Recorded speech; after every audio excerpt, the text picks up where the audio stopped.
প্রিয় ঢাকাবাসী, আল্লাহর দরবারে শুকরিয়া জানাচ্ছি। মুক্ত পরিবেশে, মুক্ত অবস্থায় মন খুলে আল্লাহর কোরআনের কথাগুলো আমরা একটা বলার পরিবেশ পেলাম।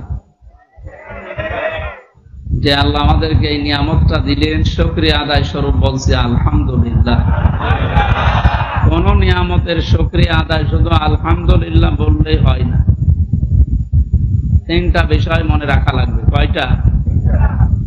এই যে নিয়ামত পেয়ে শুকরিয়া আদায় করলে আল্লাহ নিয়ামত বাড়িয়ে দেয়, শুধু আলহামদুলিল্লাহ বলেই শেষ না। ইয়ার কি মারছে আপনার সাথে? এখান থেকে বেশি বসেন, বসেন, আরো পিছান, আরো পিছানো লাগবে। যান যান যান, হবে না, আরো পিছান যান, আরো পিছিয়ে যান, আরো পিছান যান যান, আরো পিছান। ছেলে পিছন।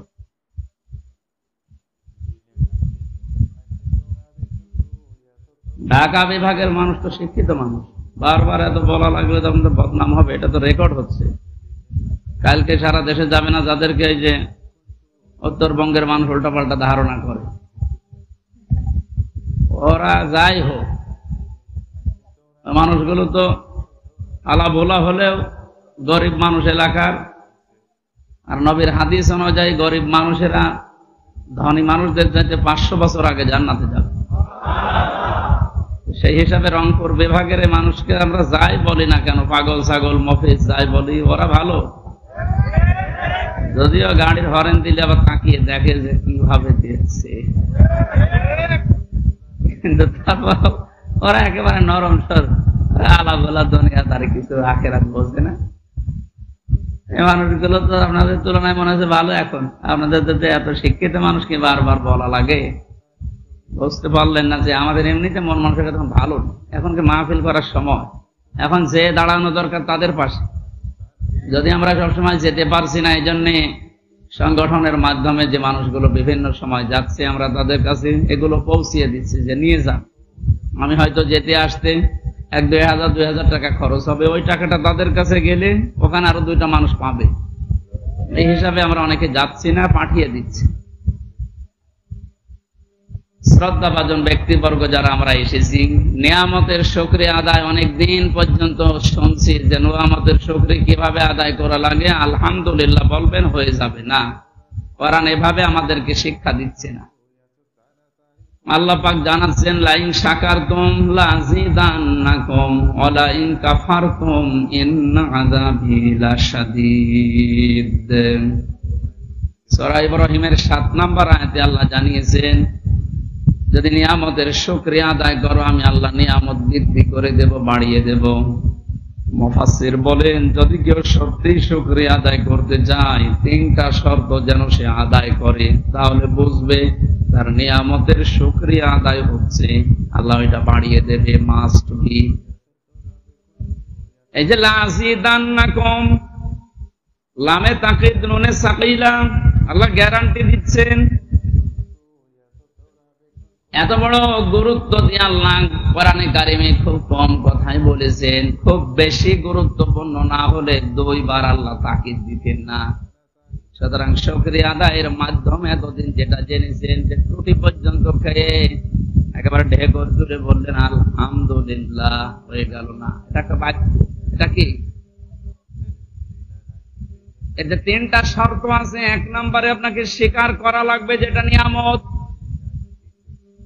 এই যে মুক্ত জীবনে এখন সবার সামনে কোরআনের ওপেন যে কথাগুলো আছে, আল্লাহ যে ফোর্সে বলতে বলেছেন ওইভাবে আমরা এখন বলতে পারছি, এটা যে কত বড় নিয়ামত, 15-20 দিন আগেও আপনি এভাবে পাননি।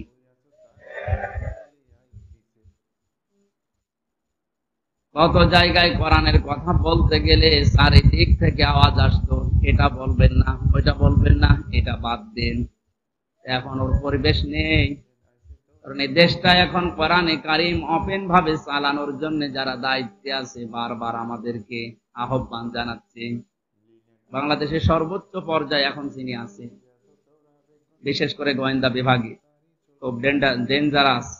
27টার উপরে গোয়েন্দা বিভাগ কাজ করছে দেশে, তার ভেতরে সবচাইতে বড় ভয়ঙ্কর যারা, আমি নাম নিলাম না, একেবারে প্রধান যিনি গত পরশুদিন বলেছিলেন যে হুজুর আমার নাম্বারটা সেভ করে রাখবে। এতদিন পর্যন্ত কোরআনে কারিমের কথাগুলো বলতে গেলে বিভিন্ন বাধা এসেছে, আমরা দেখেছি। এখন থেকে আর কোনো বাধা নেই। যে ফোর্সে আল্লাহ জানিয়েছেন আপনার তাফসীর মাহফিলে, ওই ফোর্সে কথা বলবেন। কেউ যদি বাধা দেয় শুধু আমারে জানাবেন, ঠ্যাং ভেঙে কেটে রেখে। এই জন্য বলছি ওপেনের এই যে সুযোগটা, একটা নিয়ামতিটা। বিশ্বনবী মুহাম্মদুর রাসূলুল্লাহ যতদিন মক্কায় দিন প্রচার করেছিলেন তিনি পরাধীন ছিলেন। মদিনাতে যাবার পরে যিনি ক্ষমতা পাওয়ার পরে যখন আবার প্রচার শুরু করলেন তখন তিনি স্বাধীন। তখন কি দেশটা মক্কা মদিনা খুব বড় না, এই দুইটা শহর ছোট। আমাদের বাংলাদেশের মতো 14টা বাংলাদেশ জোড়া দিলে যত বড় হবে, পুরা সৌদি আরব ওই রকম বড়। তো মক্কা মদিনা তো একটা শহর, একটা জেলা, অত বড় না। এই হিসাবে মুহাম্মদুর রাসূলুল্লাহ দায়িত্বে ছিলেন মদিনার। কিসে? মানে রাষ্ট্রপতি ছিলেন, রাষ্ট্রনায়ক ছিলেন কোন জায়গার। এতটুকু জায়গার একটা ক্ষমতা পাওয়ার পর তামাম দুনিয়া তিনি কাঁপিয়ে ফেলেছেন। এই যে সিঙ্গাপুরের নাম শুনি, কয়েকদিন আগে ছিলাম ওখানে, খুব বড় রাষ্ট্র, বাংলাদেশের চাইতে না, এদিক ওদিকে মিলে সর্বোচ্চ 42-43 কিলোমিটার।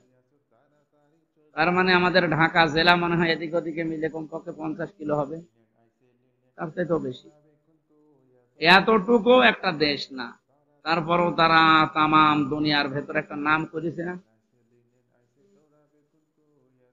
মুক্ত স্বাধীনভাবে কথা বলার জন্য বড় দেশ দরকার নেই, ছোট দেশই হোক। কিন্তু যে পরিবেশ এখন আমরা ফিরে পেয়েছি, এটা যদি অক্ষুণ্ণ রাখতে না পারি, আবার যদি পরাধীন হয়ে যায়, কোরআন শুধু না, নিজের ব্যক্তিগত কথা বলতে গেলেও 4 বার হিসাব করা লাগবে। সেই হিসাবে যখন একটা মুক্ত জীবন পেলাম, এটা যে কত বড় নিয়ামত, যারা ভুক্তভোগী তারা টের পাচ্ছেন। আমরা যারা অন্তত কথা বলি এই দেশে, তারা আমরা জানছি যে এটা কত বড় নিয়ামত। গোয়েন্দা বিভাগের এই প্রধান, উনি আরো 2টা কথা আমাকে জানিয়েছে, এটা যেহেতু রেকর্ড হয় সেই জন্য বলছি, উনিও শুনবে হয়তো কালকে, আমি সেভ করে রেখেছি নাম্বার। উনি জানিয়েছে যেখানে যেখানে কোরআনের আলোচনা করবেন কমিটিকে আগে থেকে জানিয়ে দেবে, তারা যেন মেয়েদের প্যান্ডেল আলাদা করে, আর ওখানে যেন কোনো পুরুষ মানুষের দায়িত্ব না দেয়।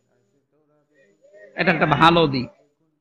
2 নম্বরে মেয়েদের উপস্থিতি বোঝার বা সক্ষমতা যাদের আছে যে এই পরিমাণ হতে পারে, ওই পরিমাণ লক্ষ্য করে তাদের জন্য আলাদা টয়লেট, ওযুখানা, নামাজের এরকম একটা ব্যবস্থা করে দেবেন। এই কথা যেন তারা পালন করে। তার মানে যে লোকটা আছে আমার মনে হয় ইসলামী মাইন্ডের, ইসলাম সম্পর্কে অন্তত কিছু জানে।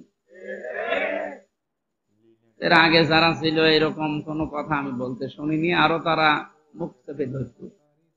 মুখ যে চেপে ধরে এরকম একটা ছবি ভাইরাল হয়নি? আল্লামাহুল বায়ান, আল্লাহ বলেন আমি বায়ান শিখিয়েছি। কথা বলা এটা দুনিয়ার কেউ শেখায় না। কথা বলা এটা যদি দুনিয়ার কেউ শিখিয়ে দিত, কত বোবা মানুষ আছে কথা বলতে পারে না।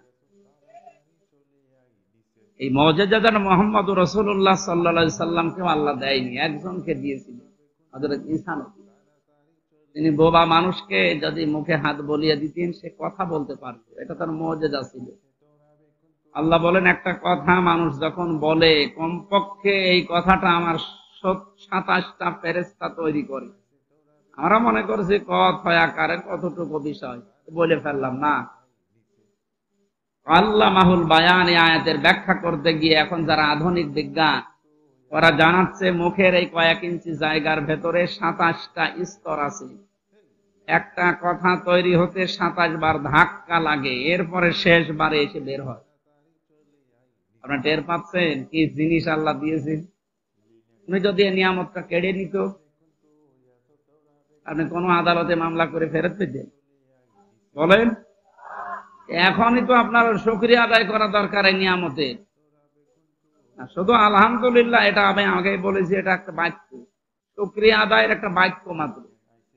কিন্তু এর শর্ত আছে, কেউ যদি কোনো নিয়ামতের শুকরিয়া আদায় করতে চায়, কয়টা শর্ত পালন করা লাগে?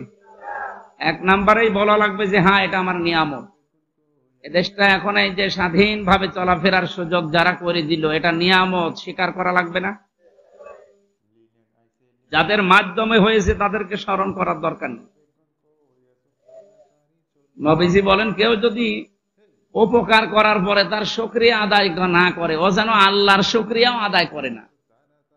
এই জন্য যারা এই কাজ করলেন, আমরা তাদেরকে মন থেকে স্যালুট জানাচ্ছি, ধন্যবাদ জানাচ্ছি এবং দোয়া করছি আল্লাহ শাহাদতের মর্যাদা যেন প্রত্যেককে দান করেন যাদের ঈমান আছে। ঢাকাবাসী 2 নম্বরে ওই নিয়ামতটা সামনে আসার পরে মনের ভেতর একটা আলাদা শান্তি আপনি পাবেন। আমরা এখন অনেকেই পাচ্ছি। যে আলাদা শান্তিটা পাবে না শুধু তারা, ওয়ালা ইয়াজিদুজ যালিমিনা ইল্লা খাসারা। জালেম যারা, তারা কোন নিয়ামত পাওয়ার পরে শুকরিয়া আদায় করার জন্য মনে আনন্দ পাবে না, ওদের শুধু ক্ষতি বৃদ্ধি হতে থাকবে।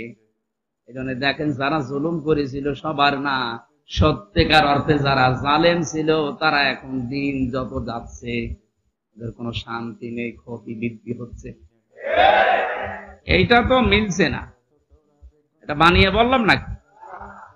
তাফসীরের ভাষা অনুযায়ী এখন এটা খাপের খাপ, মুমতাজের বাপ মিলে যাচ্ছে। যে নিয়ামত পেলে শুকরিয়া আদায় করার দ্বিতীয় মাধ্যম এইটা, যে আপনার মনে একটা আনন্দ আসবে, শান্তি পাবেন একটা। কিন্তু কাফের যারা, জালেম যারা, তাদের জন্য কোনো শান্তির ঘোষণা নেই। ওদের দিন যত যাবে ওদের শুধু ক্ষতি বৃদ্ধি হবে। জালেম যারা ছিলেন তারা নিজেদের পায়ে নিজেরা কোড়াল মেরেছেন, কারণ আপনার দুনিয়াও শেষ, পরকাল তো শেষই।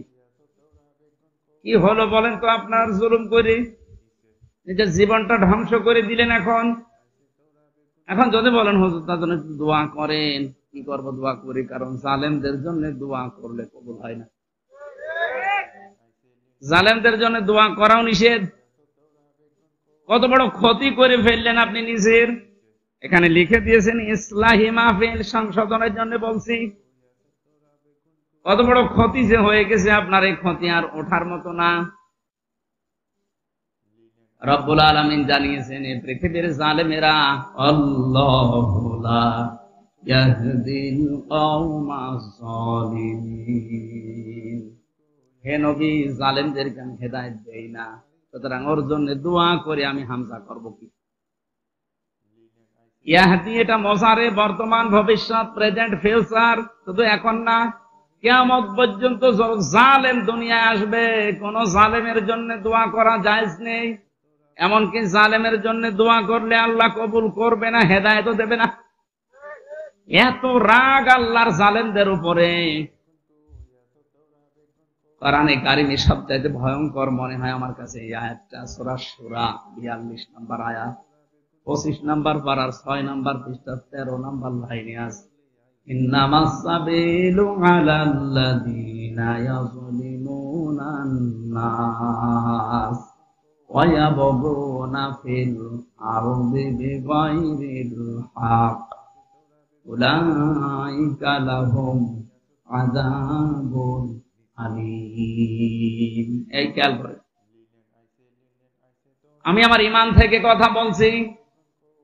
কে আমার দিকে তাকিয়ে আছে, চোখ বন্ধ করে আছে, কি খুশি হবে বেজার হবে না? আমি আমার আল্লাহর দিকে আর আমার ঈমানের দিকে তাকিয়ে বলছি। সত্যি আমি মন থেকে কথাগুলো বলছি, আপনি একটু ভাবেন। আল্লাহ বলেন, আমি নিজে মামলা দেব জালেমদের বিরুদ্ধে।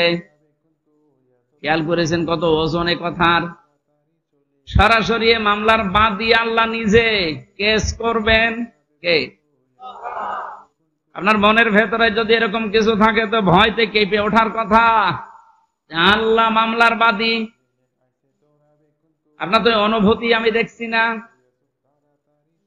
এখন যদি বলা হয় ডক্টর মোহাম্মদ ইউনূস আপনার নামে মামলা করবে, আপনার মনে হয় খাওয়া দাওয়া বন্ধ হয়ে যাবে। সর্বোচ্চ জায়গায় এখন তিনি আছেন। এরকম ডক্টর ইউনূস পৃথিবীর ময়দানে আছে এখন 228 জন। কারণ 228টা রাষ্ট্র আছে এই দুনিয়ায়, প্রত্যেকটা রাষ্ট্রের আলাদা একজন প্রধান আছে। মানে তার ভেতরে ডক্টর মোহাম্মদ ইউনূস একজন। এই 228টা রাষ্ট্রের একটা রাষ্ট্রের প্রধান যদি আপনার নামে মামলা দেবে, ঘোষণা দিয়ে দেয় যে আপনার সব বন্ধ হয়ে যায়, একটু ভাবেন। এরকম ইউনূস 228টা না, আরো যত গ্রহ নক্ষত্র আছে, যত সৃষ্টি আল্লাহর আছে, সবার যিনি হাকিম বিচারক, তিনি বলছে আমি নিজে মামলা দেব। ইন্নামাস সাবিলু আলাল্লাযিনা ইয়াজলিমুনান নাস। কাদের বিরুদ্ধে? ইয়াজলিমুনান নাস। ইয়াজলিমুনা এটা মুজারে, বর্তমান ভবিষ্যৎ, প্রেজেন্ট ফিউচার। নাস মানে মানুষ, যারা মানুষের উপরে জুলুম করেছে এবং করবে। এবার তাম পৃথিবীর সাথে আয়াতটা মিলান। জালেম যারা, তারা হামজার মামলার আসামি না আল্লাহ? কি মনে হচ্ছে বলেন তো? আল্লাহ নিজে মামলা দিচ্ছে, অথচ নিজেই বিচারক। তিনি আলাইসাল্লাহু বিআহকামিল হাকিমিন, সব চাইতে বড় বিচারপতি কে? উনি নিজেই বিচারক, নিজেই মামলা দিচ্ছে, রায় তো উনি দেবে। আপনার কি মনে হয় যে আপনার পক্ষে রায় আসবে? বাদী যিনি, তিনি নিজে বিচারপতি, তিনি মামলা দিচ্ছে, নিজে রায় দেবেন তিনি। কি হচ্ছে এবার বলেন জালেমদের? কত খারাপ বদনসিব, কপাল খারাপ ওই জালেমদের, যারা জুলুম করেছে, দুনিয়ায় এখনো করছে। 2 নম্বরে কাদের বিরুদ্ধে আল্লাহর মামলা? আমার মনে হয় দ্বিতীয় আয়াতের দ্বিতীয় শব্দটা না বললে ভালো হয়, এটা একটু ঝামেলা আছে। ওয়ায়াবগুনা ফিল আরদি বিগাইরিল হক। পৃথিবী শান্ত হয়ে যাওয়ার পরে আবার যারা বিশৃঙ্খলা তৈরি করার জন্য চেষ্টা চালায়, তাদের বিরুদ্ধে আল্লাহর মামলা। 5 তারিখের পর থেকে আজকে 27 তারিখ, এই কয়দিনে কতবার বিশৃঙ্খলা তৈরি করার জন্য অনেকে চেষ্টা চালিয়েছে, এখনো চালিয়ে যাচ্ছে। সুতরাং যারা এগুলো করছেন, আপনার বিরুদ্ধে ডক্টর ইউনূসের মামলা না, আল্লাহর মামলা আপনার বিরুদ্ধে। আপনি এখন সব কিছু সামনে নিয়ে এসে এটা করা লাগবে, ওটা করা লাগবে, তো 15 বছর কোথায় ছিলেন?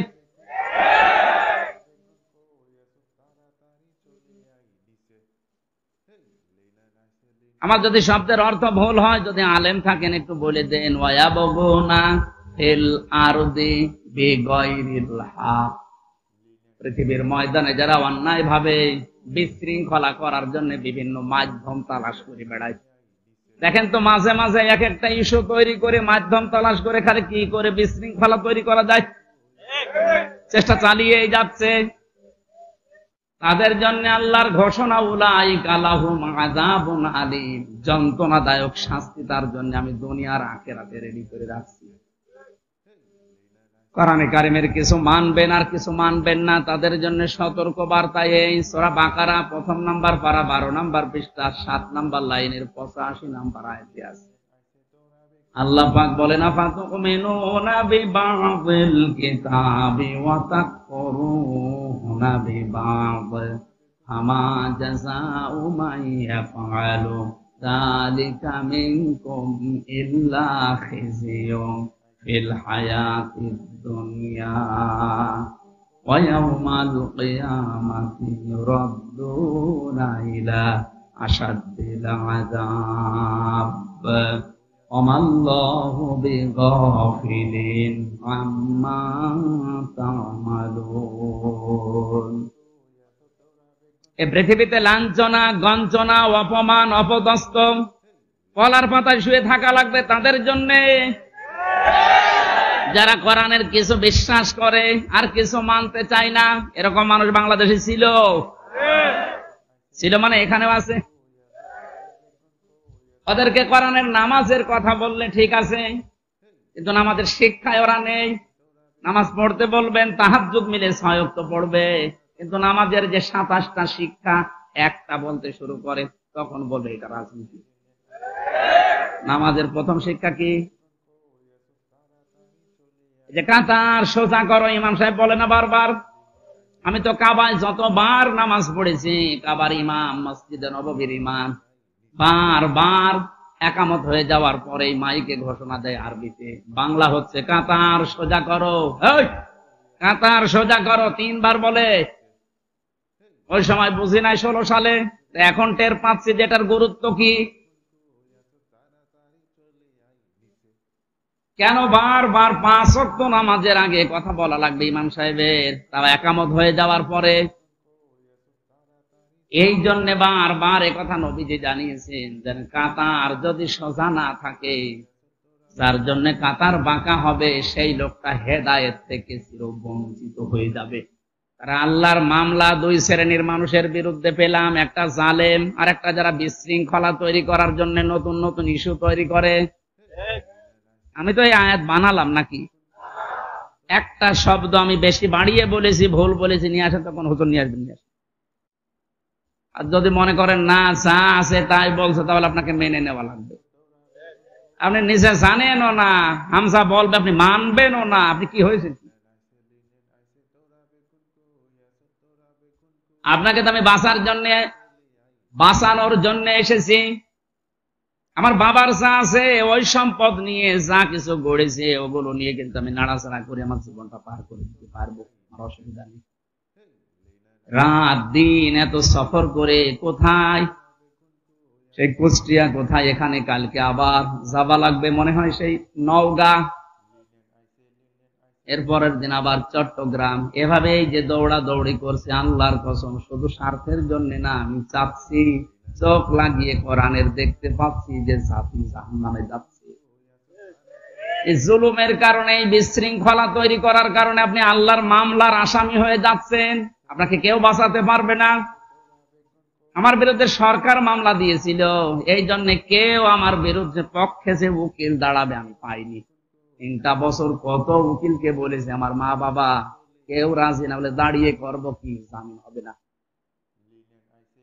একটা দেশের সরকার বিরুদ্ধে গেলে যদি আমার পক্ষে কেউ দাঁড়াতে না চায়, অথচ আমি নিরপরাধ, আল্লাহর কসম আমি যে বিষয়ে মামলা দিয়েছি কিচ্ছু জানি না।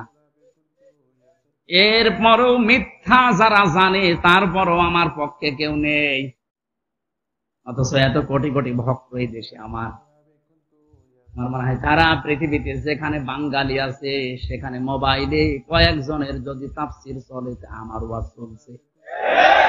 আমি যত বাঙালি দেশে ঘুরলাম, যত বাঙালি আছে প্রত্যেক জায়গায়, এমনকি যে সমস্ত ভাষা আমি বুঝি না, ওই ভাষায় ড্রাবিং করে করে তাফসীর শুনছে। হয়তো সাইদি সাহেবের, আমি জানাজারির, নাই আমির হামজার। এত ভক্ত থাকার পরও একজনও বলতে পারে না যে না দাঁড়ান আমি টাকা দেব, কেউ নেই। দাঁড়াতে চাইলেও দিতে চাই না, ভয় পায় যে হবে না, কারণ এর বিরুদ্ধে তো আর সলিমদ্দি কলিমদ্দি মামলা দেয়নি, দিয়েছে রাষ্ট্র। আপনার কি একটু ভয় আসে না? একটা রাষ্ট্র বিরুদ্ধে গেলে যদি হামজার এত ভক্ত থাকার পরও 3 বছরে কেউ জামিন করাতে না পারে, আপনি যা করছেন, আপনি যা করেছেন, আপনার বিরুদ্ধে হামজা মামলা দেবে না, আপনি আল্লাহর মামলার আসামি। আপনাকে নিয়ে আমার ভয় হচ্ছে, চিন্তা হচ্ছে। এরকম ভয় এবং চিন্তায় যেন সামনে আর কেউ না পড়েন, এই জন্যই তো সতর্ক করছি। হ্যাঁ, গুনাহগার তো আমরা সবাই, গুনাহ করেন, কিন্তু মাফ চান, কিন্তু জুলুম করবেন না। ইত্তাকি দাওয়াতাল মাজলুম ফাইন্নাহা লাইসা বাইনাহু ওয়া বাইনাল্লাহি হিজাব। সবচাইতে বেশি সতর্ক থাকবা জালেমের, সবচাইতে বেশি সতর্ক থাকবা পৃথিবীর মানুষেরা মাজলুমের বরদোয়া থেকে। কারণ মাজলুমের বরদোয়া আর আল্লাহর ভেতরে কোনো হিসাব নেই, পর্দা নেই, ও কিছু বললেই কবুল হয়ে যায়। হয়তো কবুল হতে 2 একদিন দেরি হয় নাই, 2 সঙ্গে সঙ্গে হয়, এতটুকু, তাছাড়া হবেই। মাজলুমের দোয়া আল্লাহ ফেরত দেয় না, এটা ফেরত দিলে হাদিস মিথ্যা হয়ে যাবে।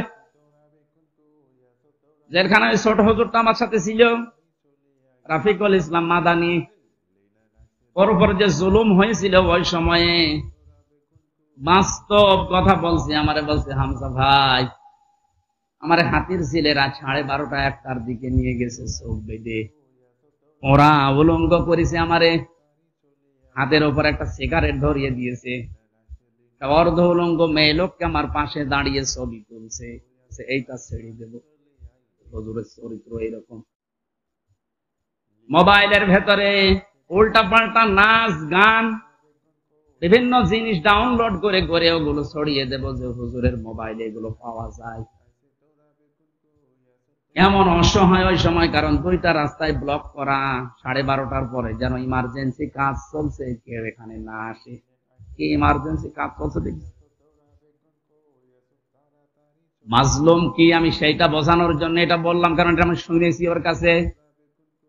শেষেও বলছে, এসআই কে জিজ্ঞাসা করলাম যে ভাই আপনারা যা করছেন এটাকে হারুন স্যার জানে? 3 ইঞ্চি হারুন বলছে জানে না, মানে হারুনিতে করাচ্ছে। অথচ রিমান্ডে থাকতেও কত ভালো ভালো কথা আমার সাথে বলছিল, কত ভালো আচরণ দেখাচ্ছিল, তলে তলে যে এত বড় ক্ষতি করবে আমি বিশ্বাস করতে পারি না। এই জন্য জিজ্ঞাসা করলাম যে হারুন স্যার কি এটা জানে? জানে না মানে উনি করাচ্ছে। এত অসহায় আমার কাছে মনে হচ্ছিল ওই সময় যে আমার তামাম পৃথিবীতে মনে হয় আল্লাহ বাদে আর কেউ নেই। কিসের মা বাবা, আত্মীয় স্বজন, দলের লোক সব শেষ।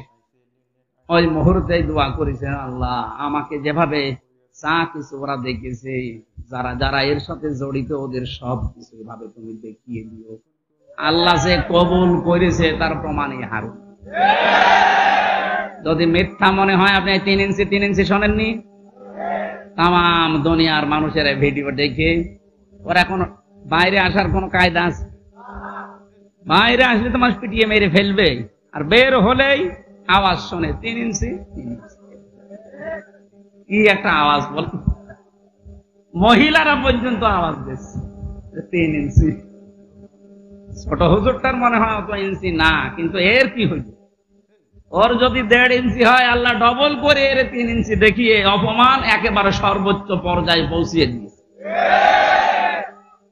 এই জন্য সতর্ক থাকবেন, আপনার দ্বারা কেউ যেন মাজলুম না হয়, জুলুমের শিকার না হয়, এটা গুরুত্বপূর্ণ বিষয়। আল্লাহ আমাকে সহ যারা আমরা এখানে এসেছি এই বিষয়টাই খুব সেনসিটিভ থাকার তৌফিক দেন, বলেন আমিন। আমরা দরুদ পড়ছি, সালাম পাঠাচ্ছি মুহাম্মদুর রাসূলুল্লাহ সাল্লাল্লাহু আলাইহি ওয়াসাল্লামের প্রতি। আজকে যে সূরার কয়েকটা আয়াত পড়লাম, সূরার নাম 3। কি সূরা? বলেন বলেন। 3-এর কয়েকটা ব্যাখ্যা আমি তাফসিরে পেয়েছি। 3 হচ্ছে একটা মসজিদের নাম। হযরত নূহ আলাইহিস সালাম তার নৌকাকে যে পাহাড়ে ভিড়িয়েছিলেন, যদি পাহাড় বলা হয়। কি পাহাড়? ওই সময় যে বন্যা হয়েছিল বিশাল, ওই বন্যার কারণে নৌকায় চড়ে যেই পাহাড়ে থেমেছিলেন 40 দিন পর, ওই পাহাড়ের নাম হচ্ছে 3। ওই পাহাড়ের নাম কি? ওখানে একটা মসজিদ বানিয়েছে, ওই মসজিদের নামই 3। কোন কোন মুফাসসিরিন ইকরাম এই মতটা দিয়েছেন, কেউ জানিয়েছেন না 3 মানে 3 ফল। 3 মানে কি? এই যে ডোমর ফল বলা হয় বাংলায় যেটা, এইটা, এটার গুণাগুণ কিছু আছে তাফসিরে। কোন মানুষের যৌবন যদি নষ্ট হয়ে যায়, কোরআন শরীফে এই শব্দটা আল্লাহ 8 বার নিয়েছেন। কয়বার? এই 8টা। ডোমর মানে আমাদের এই আশপাশ জেলায় বা আশপাশ দেশে, এই যে ভারত, পাকিস্তান, বাংলা, এই ডোমর না, এটা সৌদি আরবে বেশি হয়, মধ্যপ্রাচ্যে ওই সমস্ত পাহাড় অঞ্চলে যেগুলো হয় বেশি, পাথরের পাহাড়ের ভেতরে এগুলো হয়। এই ডোমর ফল 8টা। আর জাইতুন যেটা জলপাই বলা হয়, এটা পুরা কোরআন শরীফে মনে হয় 11 বারের উপরে ব্যবহার হয়েছে। আমার এখন সঠিকটা মনে আসছে না। যাক, আপনি তাফসিরে এই সূরা 3-এর তাফসির দেখলেই পাবেন। এই ফল এই দুইটা যদি কেউ মধুর সাথে মিশিয়ে খেজুর দিয়ে সকালবেলা খেতে পারে, আস্তে আস্তে তার হারানো যৌবন ফিরে পাবে। বুড়ো মানুষ আবার এটা করতে যায়। আর এই যে মানিক্কা, এই মানিক্কা যদি খায়, তো জিনিসই উড়ে গেছে, ও খেয়ে করবে কি? ওর জিনিস আর নেই, ওর এখন অপারেশন চলছে ওই জিনিসে। একটা মানুষকে আল্লাহ কত ধরনের অপমান করতে পারে, এর জীবনী না দেখলে আমরা টের পাতাম না। সুপ্রিম কোর্টের একটা বিচারপতি, তারে যে যা পারছে তেল ঘষে দিতে আছে। একটা মানুষের রাগ কোন পর্যায়ে গেলে এই ধরনের মানুষকে কিল ঘষে দেয়, আবার শুয়ে রেখেছে কলার পাতার উপর। একটা জাজিম দিলেও তো হয়।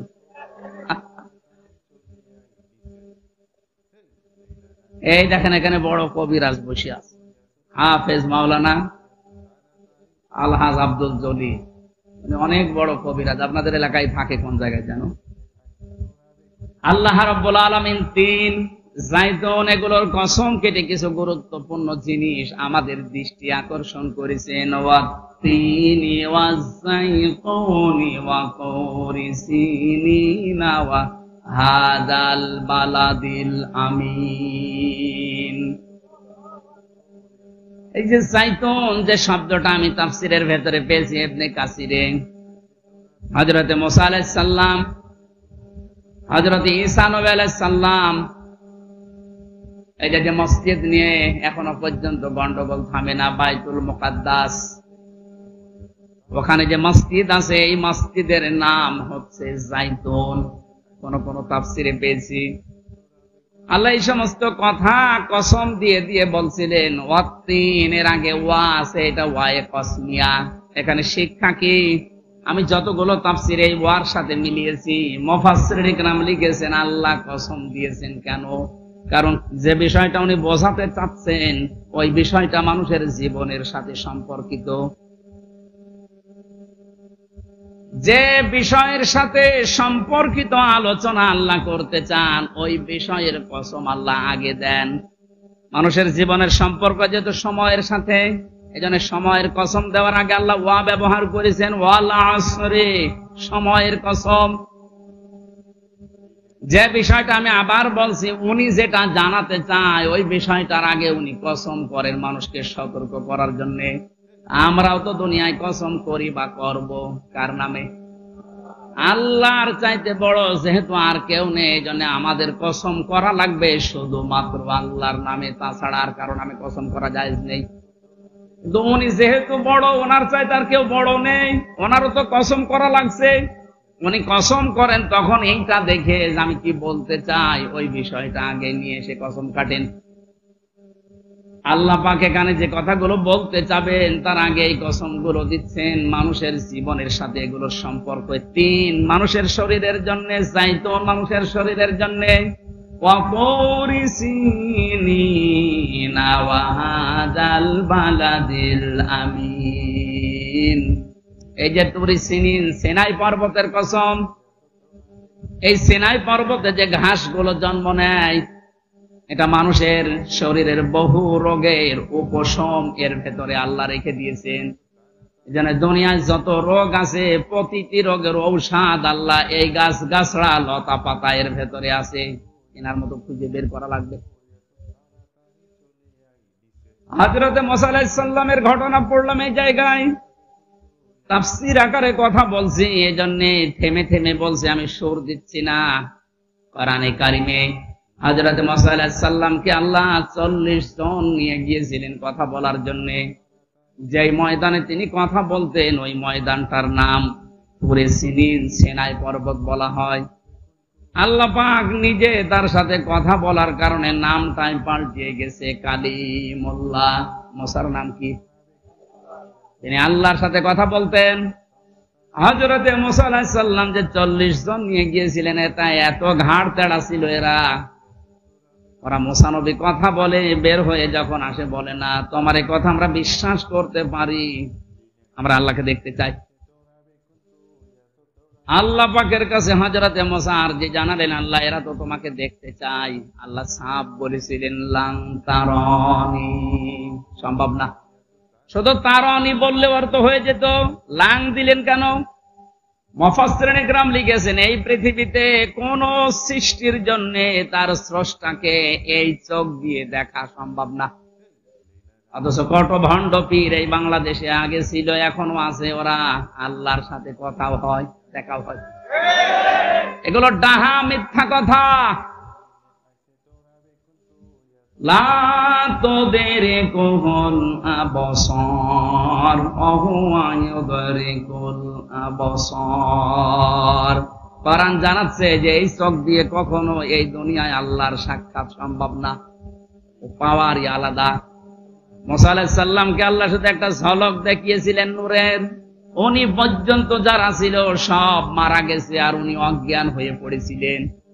জ্ঞান ফেরার পরে বলে, আল্লাহ একটা ক্ষতি হয়ে গেল আমার, এমনি জাতির লোকের আমারে মানতে চায় না, আর এদের ভেতর থেকে আমি নকিব প্রতিনিধি দলপতি এদেরকে নিয়ে এসেছিলাম মাথা মাথা দেখে দেখে, আর এরা এখন মারা গেল। আমি যদি এখন ফিরে যাই, আমার দাওয়াত তো নেওয়া দূরের কথা, আমার এলাকায় ঢুকতেই দেবে না, দয়া করে এদের আবার তুমি জিন্দা করে দাও। আল্লাহ পাকের সাথে মুসা নবী যেখানে কথা বলতেন ওই জায়গাটার নামের কসম আল্লাহ দিচ্ছেন, ওয়াতুরি সিনিনা ওয়া হাযাল বালাদিল আমিন। হে নবী, এই যে নিরাপদ শহর মক্কা, এর কসম দিলাম। কেন জানেন? কারণ তামাম পৃথিবীকে আমি আল্লাহ মক্কা নগরের মতো নিরাপত্তা দিয়ে ঢেকে রাখতে চাই। বিশ্বনবীকে যেদিন বিদায় করার জন্য আবু জেহেল সংসদে আইন পাশ করেছিল রানন্না দোয়ায়, ওই দিন মুহাম্মদুর রাসূলুল্লাহকে আল্লাহ উনি যখন বিদায় নিয়ে যাবেন, যে পাহাড়ের কাছে তাকিয়েছিলেন কাবা শরীফের দিকে, যে কাবা, তোর কাছে থাকার খেদমত করার বড় আশা আমার ছিল, কিন্তু তোর নিষ্ঠুর সন্তানরা আমরা থাকতে দিল না, আমি আবার আসব। সেই সময় আল্লাহ আয়াতগুলো জানিয়েছিলেন, লা উকসিমু বিহাদাল বালাদ ওয়া আনতা হিল্লুম বিহাদাল বালাদ। আল্লাহ পাক বলেন, এই নিরাপদ শহর মক্কার কসম, হে নবী আপনাকে আমি বলছি, ওয়া আনতা হিল্লুম বিহাদাল বালাদ, আপনি এই নগরের বৈধ নাগরিক। এ বাংলাদেশে যারা জন্ম নিয়েছে তারা এই দেশের নাগরিক। এখানে সংখ্যা লঘু সংখ্যা গুরু বলে কিচ্ছু নেই, এগুলো সব ওই মুশরিকদের বানানো কথা। কে বলেছে আপনি সংখ্যালঘু? 96% এই দেশে মুসলমান আমরা আছি, আপনি 4% হলেও তো আছেন। জন্ম যেহেতু এই ভূখণ্ডে আপনার, আপনিও আপনার পরিবার, এই দেশে আমরা সব যারা জন্ম নিয়েছি তারা একটা পরিবার, দেশের বৈধ নাগরিক। বৈধ নাগরিককে যারা অবৈধ ঘোষণা দিয়ে দেশ থেকে তাড়িয়ে দিতে চায়, নিষিদ্ধ করতে চায়, এই মানুষগুলো কোরআনে কারিমের সূরা বালাদের ভাষায় তারাই নিজেরাই অবৈধ। এজন্য বৈধ জিনিসকে যারা ঘোষণা দিয়েছিল অবৈধ, 5 দিনের মাথায় আল্লাহ তাদেরকে অবৈধ বানিয়ে দিয়েছে। আমি মনে হয় বেশি বলে ফেললাম। কেন আল্লাহ মক্কা নগরের কসম দিলেন আর বললেন বালাদিল আমিন, এটা নিরাপদ শহর? কোরআনে কারিমের বহু জায়গায় আল্লাহ এই আয়াতটার ব্যাখ্যা দিয়েছেন। সূরা আলে ইমরানের ভেতরে আল্লাহ জানিয়েছেন, হে নবী, এ মক্কা নগরী এত নিরাপত্তা বেষ্টিত একটা শহর আমি বানিয়েছি, কেউ যদি হেরেম শরীফের এলাকায় প্রবেশ করে তাকে মেরে ফেলা জায়েজ নেই, এত নিরাপদ, সে যত অপরাধী হোক। আমার মনে হয় কোরআনে কারিমের এই নিয়ম নীতি বিশ্বনবী যখন চালু করতে পেরেছিলেন, পুরা মক্কা নগরী না, পুরা আরব জাহানকে আল্লাহর নবী এমন বানাতে পেরেছিলেন যেন মায়ের কোলে মানুষ আছে। ওই দৃশ্যটা আমরা এখন দেখতে চাই। এ দেশটা 53 বছর হয়ে গেল স্বাধীন হয়েছে, বিভিন্ন মানুষের দায়িত্ব পালন করা আমরা দেখেছি, কিন্তু বালাদিল আমিন আমরা পাইনি। চাচা এরশাদ ঘোষণা দিয়েছিল মরণের আগে যে বাইরে থাকলে খুন, ঘরে থাকলে গুম। আল্লাহ পাক বলেন, না, আমার আইনগুলো যদি সত্যি চালু করতে পারো, আমিও তোমাদের পৃথিবীর যে জায়গায় চালু হবে ওই জায়গাটা বালাদিল আমিন বানিয়ে দেব। 53 বছরে যেহেতু আমরা দেখেছি, বাবা চালিয়েছে, স্বামী চালিয়েছে, চাচা চালিয়েছে, বোন চালিয়েছে, ভাবিও চালিয়েছে, এখন শুধু দেখতে বাকি আছে যে কোরআন দিয়ে চললে দেশটা কেমন দেখা যায়। বালাদিল আমিন যদি সত্যি দেখতে চান, আল্লাহর কসম দিয়ে আমি বলতে পারি, কোরআনের নিয়ম নীতি যেগুলো আছে, 500 আয়াত শরীয়তের বিধান, কয়টা? এর ভেতরে সংসদে কায়েম করার মতো আছে 73টা। কয়টা? 73টা ধারা যদি সত্যি আমরা কায়েম করে দিতে পারি, সারা বাংলাদেশটা আমার আল্লাহ বালাদিল আমিন বানিয়ে দেবেন। বিশ্বাস যদি না হয় আপনি কায়েম করে দেখেন।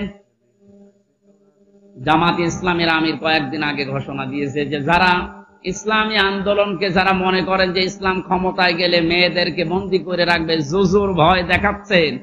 আমাদেরকে আপনি ওই জায়গায় বসিয়ে দেখেন, 5 বছরের ভেতরে বাংলাদেশের প্রত্যেকটা মহিলা বলতে বাধ্য হবে যে কিয়ামত পর্যন্ত এরা যেন আর না যায়।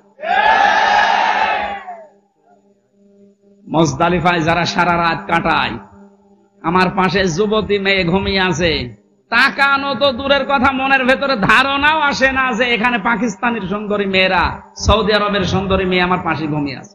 কেন? মানে আল্লাহর আইন চলছে। কার আইন? ওখানে কোনো পাহারাদার নেই, কোনো বেড়া দেওয়া নেই, কোনো দেওয়াল নেই, কেউ নেই, শুধু আল্লাহ। হাজার হাজার লক্ষ লক্ষ মানুষেরা চাটিয়াল ময়দানে পড়ে আছে। নিজে পরীক্ষিত, নিজে দেখে আসলাম। হাসি যদি এখানে থাকে জিজ্ঞাসা করেন, তারা দেখে এই যে হাসিনা, এটা জিজ্ঞাসা করেন। ওইটা আমরা চাই যে বালাদিল আমিন হিসাবে দেশে ঢাকা শহর থেকে কুষ্টিয়া পর্যন্ত 250 কিলোমিটার একটা মেয়ে, যুবতী মেয়ে হেঁটে চলে যাবে, আল্লাহর ভয় ছাড়া ওর মনের ভেতর কোনো ভয় থাকবে না। সেটার জন্য আল্লাহর বিধান লাগবে। দুনিয়ার কোন বিধান দিয়ে এটা যে হবে না, তার প্রমাণ আমরা 53 বছরে পেয়েছি। সুতরাং আল্লাহ যেটার ঘোষণা দিচ্ছেন, কসম দিচ্ছেন যে এই নিরাপদ শহরের কসম, বাংলাদেশকেও নিরাপদ শহর বানাতে হলে, আমার অধিকারগুলো আদায় করতে হলে আল্লাহর চাইতে আর কেউ নেই। ওনার বিধানটা নিয়ে আসেন, উনি ভালো জানে যে কিভাবে আপনাকে বানিয়েছে।